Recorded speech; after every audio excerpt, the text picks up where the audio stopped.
My poor little transmission here. I took it all apart to find out that these gears were ground down. The teeth on this gear was ground down. Really, real disappointing there, I'm gonna say. Finding a new transmission has proved to be kind of a project. My friend Jerry is enjoying working on it. I'm gonna kind of put it back together a little bit just so I could see how the shifting works, because I think that's what's caused the stripping of the teeth is shifting.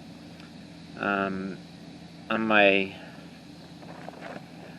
shifter, it's easy to go from forward to reverse without hitting neutral, so I'm gonna try to look very, very carefully and see if I can find a sweet spot.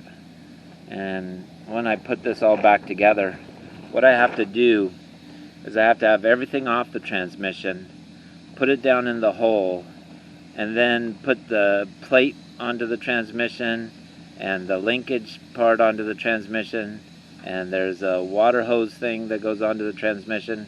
I have to build that while it's down in the hole, and then once it's all built, then I have to slip it back into the engine. It's gonna be well, I probably won't videotape it because there'll be swearing. Alright.